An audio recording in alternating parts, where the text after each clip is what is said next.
wild. They're already doing deals. Like they're trying to give you a free tire change. They're trying to give you a free car wash and all types of stuff to get out to these games. This is wild. Look at how empty this arena is. Look at how empty it is. The cheapest ticket, $6. Picture this. You walk up to a WNBA playoff game, the supposed crown jewel of women's basketball, and you're offered a free tire change just for showing up. The person at the gate is practically begging you to take a complimentary car. Wash if you'll just please buy a ticket. And when you ask how much that ticket costs, they look you dead in the eye and say, $6. $6 for a playoff game. That's not a typo. That's not some flash sale gimmick. That's the brutal reality of what the WNBA has become without their golden goose. And it's happening right now. As we speak, arenas across the country are echoing with emptiness where there should be roaring crowds. Playoff games that should be selling. NBA is in a panic right now. The WNBA higher-ups are panicking. They don't know what's going to happen. I already let y'all know. I showed y'all the numbers that they was concerned about the playoff ratings and what they will be for the networks. They're concerned about it already. Minutes are being hawked like clearance items at a garage sale. And the reason? One name explains everything. Caitlin Clark. She's sitting on a bench in street clothes while the league she single-handedly revived crumbles around her absence like a house of cards in a hurricane. This isn't just a sports story. This is a cautionary tale about what happens when you build an empire on one person's shoulders and then fail to protect them when they need it most. The WNBA brass are in full panic mode right now, watching their playoff ratings crater by more than 55%, and they know exactly who's to blame. But it's not who you think. Let me take you back to when Caitlin Clark was healthy and the Indiana Fever were printing money faster than the Federal Reserve. We're talking about a phenomenon that transcended basketball. Clark didn't just play games. Already, no Caitlin Clark here to carry everybody. They don't know how these numbers are going to look. Tickets are they're already doing Black Friday sales for playoff tickets. There are teams already doing Black Friday sales for playoff. Created cultural events. Fans were flying across multiple states just to watch her warm up. They were camping outside arenas, sleeping in their cars, doing whatever it took to witness greatness in person. Resale tickets were hitting over $1,000, and people were paying it gladly. Courtside seats? Try $4,000 or $5,000, and there was a waiting list. This wasn't just basketball popularity. This was Beatles-level mania. The Indiana Fever went from being an afterthought in their own city to completely overshadowing the NBA's Indiana Pacers. Road venues that had never seen a sellout in women's basketball were suddenly moving games to bigger arenas just to accommodate the Clark effect. She turned basketball into appointment television, must-see TV that had casual fans marking their calendars months in advance. But here's where the story takes a devastating turn. On September 4th, everything changed with one announcement. Caitlin Clark was officially out for the rest of the season with a groin injury. Bucks.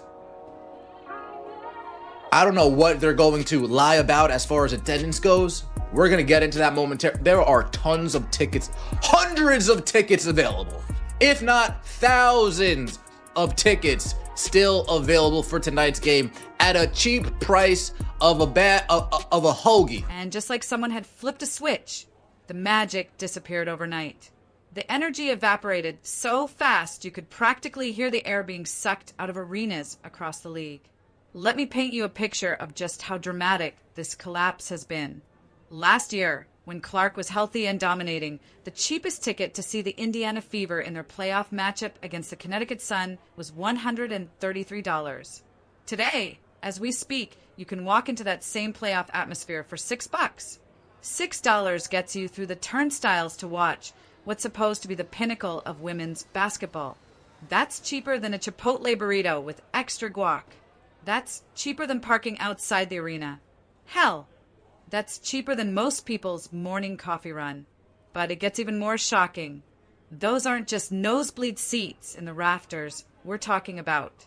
Lower bowl playoff seats, the prime real estate that should be the hottest tickets in town, are going for the price of a drive-through meal. Courtside seats that were commanding four-figure prices just months ago are now available for $200. $200! That's high school state championship money, not professional playoff pricing. The numbers don't lie. Caitlin Clark. So now everyone has to get their numbers on their own. We saw Caitlin Clark bring in a whopping 1.8 million viewers for her first playoff game versus the Connecticut Sun last season. That was more than all of the other playoff games that was played that day combined. More than all of the other Absolutely brutal. Clark's first playoff game last season drew a staggering one. 8 million viewers. That wasn't just impressive. That was more than all the other playoff games played that same day combined. Let that sink in for a minute. One player, one game, outdrawing the entire rest of the playoff slate.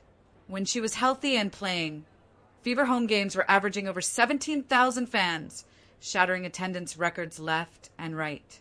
We're talking about numbers that put some NBA teams to shame. But the moment Clark went down, the viewership didn't just decline, it absolutely cratered. We're talking about a 55% drop in audience overnight. Games that were regularly pulling in over 1 million viewers suddenly couldn't crack 350,000. That's not a dip. That's a free fall that would make economists weep. The ripple effects were immediate and devastating. The Washington Mystics, who had been perfectly content playing in their available to see the Indiana Fever at the Connecticut Sun in the first round of the 2024 WNBA playoffs, $133. Let's just say it's not near that expensive this year. It's not. So right there, Indiana Fever just had Caitlin Clark cut a WWE promo. 4,200 seat gym suddenly scrambled to book a 14,000 seat NBA arena just to handle the Clark crowds. The Chicago Sky ditched their usual 10,400 seat home venue and moved to the United Center, packing in over 20,000 fans. Entire franchises were reshaping their schedules and changing their business models around one player's magnetic pull. And the league-wide transformation was unprecedented. The 2024 season saw attendance jump a whopping 48% year over year. 54 games sold out completely, a record that obliterated everything that came before. Average crowds swelled from just over 6,000 in 2023 to more than 9,000 in 2024. For a league that had been struggling for decades to fill seats consistently, this was nothing short of miraculous. Television networks were reporting shattered ratings records whenever Clark stepped on the court. She wasn't just a basketball player. She had become the gravitational force dragging women's basketball into mainstream consciousness. Corporate sponsors were lining up, expansion plans were accelerating, and the league was in the middle of negotiating a massive $2 billion 11-year media rights deal set to kick in by 2026. But here's the crushing reality that nobody in the WNBA wanted to admit out loud. Caitlin Clark was responsible for 27% of the league's entire economic activity. 27%. That means more than 1 out of every $4 flowing into the WNBA was directly tied to one 23-year-old point guard. When you build that kind of dependency on a single person, you better protect them like Fort Knox. Instead, the league and the Indiana Fever management watched Clark endure repeated hard fouls, dangerous off-ball hits, and referees who seemed to look the other way while she got battered game after game.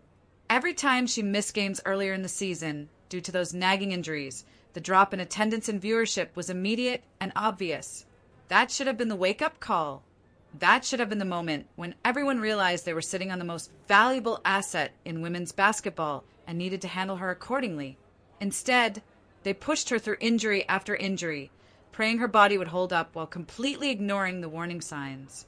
The fan loyalty reality check has been absolutely brutal. These weren't casual WNBA converts who fell in love with the league's competitive balance or parity. These were Caitlin Clark disciples who traveled across the country specifically to watch her play. They bought jerseys with her name. They planned their summers around her schedule.